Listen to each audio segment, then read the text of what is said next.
Just a week ago, would you have predicted the storm of opinions now circulating around Bungie and its behemoth game, Destiny 2? Amidst murmurs of declining player numbers, leaked projections, and a whirlwind of assumptions about the game's future, it's essential to sift through the noise and understand the broader picture. Join us today as we dive a little deeper into the current state of Destiny, compare it to its historical challenges, the current status of the gaming industry, and discuss what might lie ahead for this gaming powerhouse. We'll also take a look at a new article from Paul Tassi which talks about the layoffs, Bungie executives forfeiting some annual bonuses, the final shape, and what the future of Destiny looks like.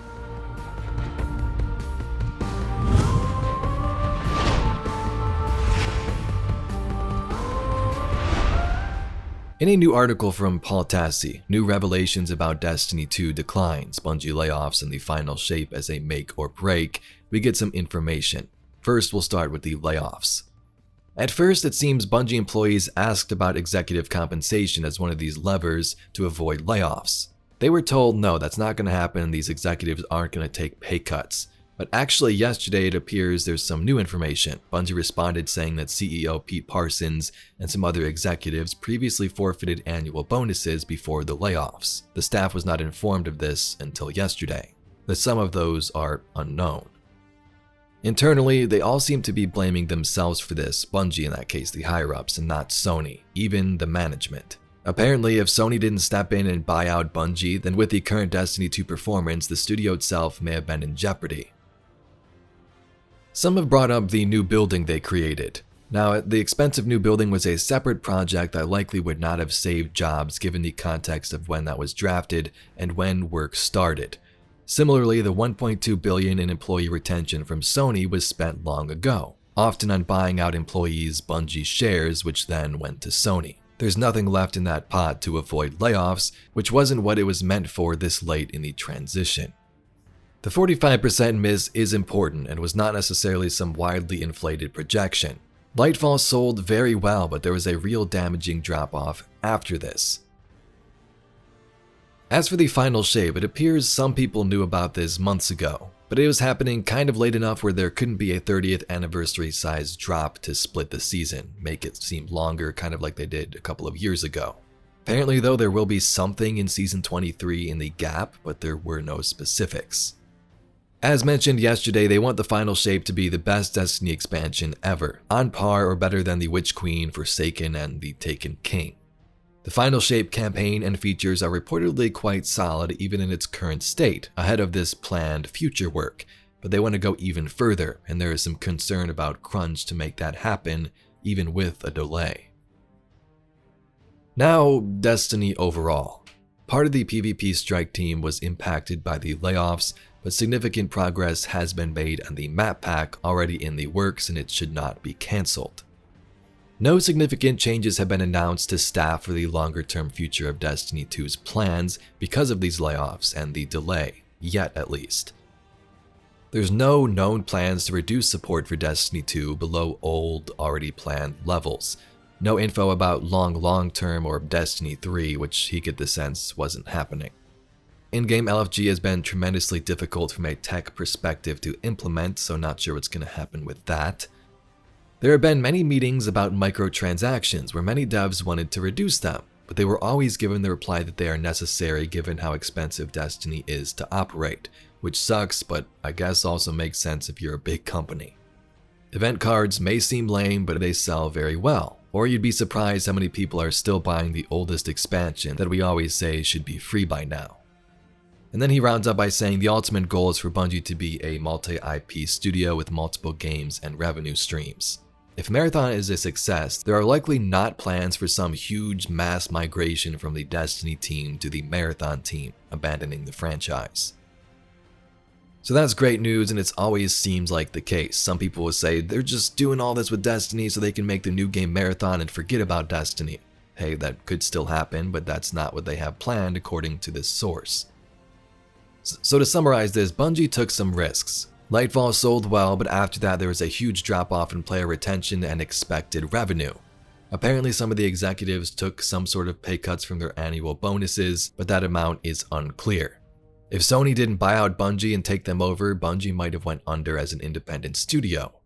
Despite this, they're planning to work to fix things in the final shape and the future of Destiny, alongside working on projects like Marathon, and this goal all along has been to be this multi-IP studio. So that's some of the new information from Paul Tassi. The rest of this video we're going to talk about some of the emotions felt from the community. Yes, this is terrible, but we've sort of been here before. Destiny has felt stale and has had some issues after Lightfall, that's no doubt. But a week ago, would you have felt the same way you do now? From our perspective, player numbers are down, but it's always like that this time of year and at the end of a season, especially with a bunch of new games releasing. There are always the people who are taking breaks from Destiny coming back, those who are always going to say it's dead, and then of course hardcore and casual fans that don't care what anybody says. Now that players hear these numbers leaking out of Bungie's projections, they make mass assumptions about the future of the game when we know nothing behind the scenes. What did projections look like during Beyond Light, during Curse of Osiris? What if we heard those numbers? Like Forsaken, some people's favorite Destiny 2 expansion, according to them, that underperformed. If we had some of the same details we're seeing today about Destiny back then, I'm sure the reaction would be the same. The game's dying, it's been dying since Destiny 1.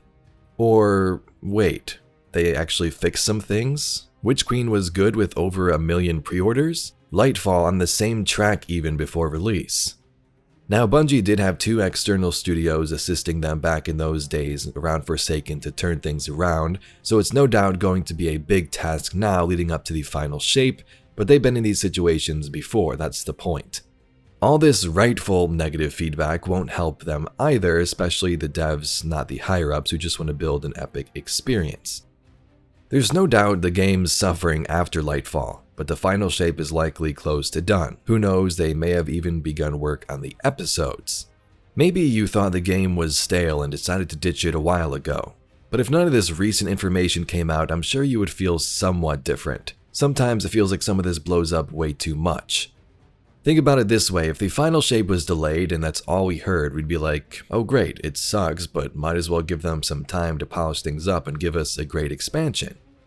But since layoffs and all this other information comes with it, things start to spiral out of control. Things that I'm sure happen all the time in this industry, maybe not on the scale of these layoffs, but we never hear about some of these things, the struggles the studio has during their development. We always get articles from Jason Schreier and others later on after the product releases. Of the parent companies with known figures, Unity, Epic, and Amazon Games have made the largest cuts to headcount. Unity issued 2 rounds of layoffs this year, one in January and another in May, for a total of 900 cut staff. Epic Games made a similar cut around 830 employees, or 10% of its workforce 2 weeks ago. Meanwhile, most of Amazon's 535 gaming job cuts were Twitch staffers. The live streaming service laid off 400 employees in March, with another 35 cut earlier this week. So this is a big issue not just for Bungie, but for the gaming industry. Sure, fans can rightfully have these negative opinions about Destiny, the game, even the studio, but behind the scenes we don't know what's going on. They're still working on the game, they still have tons of people there, but now it seems they're beginning to run into some of their own self-inflicted issues. But they themselves decided to work on multiple projects. It looks like they had 4 projects going at one time: Marathon, Destiny, Matter, which was cancelled in 2020 apparently, and something else. Those were their decisions, but the rest of the people that work at Bungie, the ones who put in the hard work, want to create the best game they can. Why wouldn't they? We've talked about some of this stuff over the last couple of days, and I'm going to return to the Destiny content, the story stuff I hope you all love to see. And while the situation does have a lot of negatives, sometimes it's annoying to see everybody focusing on that instead of what could happen, some of the optimistic views. If you're watching this video, maybe you're a long-term Destiny fan that's stuck with the game no matter what happened. Sure, maybe you've taken some breaks, I've taken breaks too, but I always come back to the game because I enjoy new additions, new story content. You then have players who maybe have played for a long time and left during Lightfall, that was the last straw for them. And then you have a third group of people who aren't even really fans at all. Maybe they played the game a bit, maybe they did enjoy it at one point, but now they just exist to fuel this fire of negativity. Destiny is dead. There's no way it's coming back from this. My question is, what's the definition of dead? Is it when there's no players? Is it when things begin to go south like they are now? Is this another one of those moments we've been in many times before, just an overreaction now at the recent information? May the game go downhill and fail? Sure, I could admit that. I and the fan base clearly don't want this to happen, but sometimes I try to take a look at this from a different perspective. Things are bad, but are they as really bad as they seem for the game side of things? Forget about Bungie, just thinking about the future of the product. We have one more season releasing in this seasonal model, a new expansion, and then episodes, which apparently are supposed to be different. Will they bring about more content more often like they say, or will they just be there to coast along? I'm not sure, but I know the hardcore fans will stick around to see how some of this content turns out. If you enjoyed this video and would like to see some more Destiny lore, mysteries, and news just like it, please be sure to subscribe to the channel. I thank you very much for watching, and I'll catch you all in the next video.